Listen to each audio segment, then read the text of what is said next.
Welcome to Opinion Journal. I'm Mary Kissel. American high schoolers are falling farther in international rankings, according to numbers just released by the Program for International Student Assessment.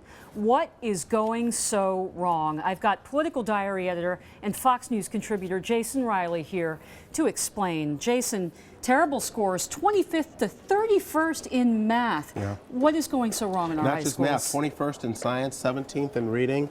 We're a knowledge-based economy, and our kids aren't very knowledgeable. It's very troublesome, Mary. So, is money the answer? What is the problem here? Well, it's interesting listening to the teachers' unions respond to these test scores, and one of them is that money is the answer. But we're fifth in spending per student among the kids who took this test from various countries. Yet countries that spend far less than we do, like Korea, like the Slovakians, outperformed us. So I'm not so sure that money is the problem, or even poverty.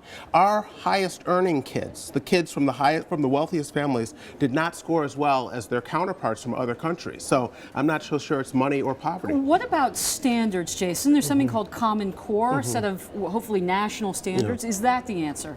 Well, some would argue there's been a big debate over the Common Core standards here, but the fact of the matter is that some of the countries that outperformed us have national standards, and some that outperformed us don't have them. So I don't know if that's the linchpin either, although I suspect that pro-Common Core people will try and use this result to argue for their case. What about the quality of teachers?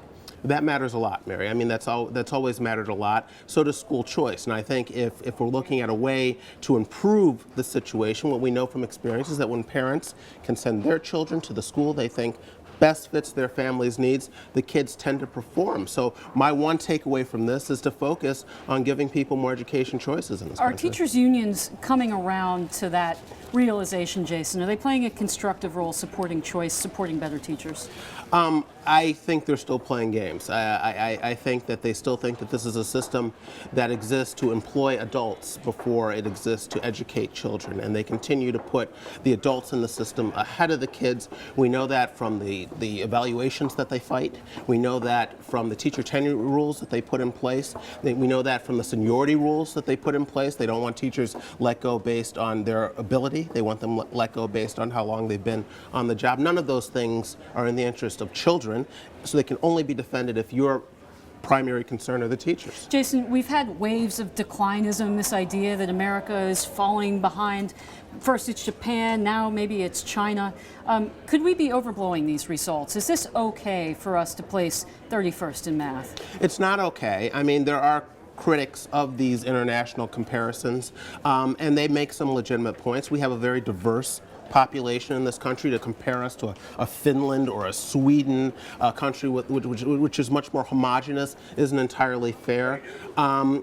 So there are some legitimate criticisms of these international comparisons. But Mary, we have had flat test scores in math, science, and reading for 30 years in this country. Clearly something is wrong. We can't dismiss scores like this out of hand. Flat test scores for 30 years. Political diary editor, Fox News contributor Jason Riley. Thank you very much.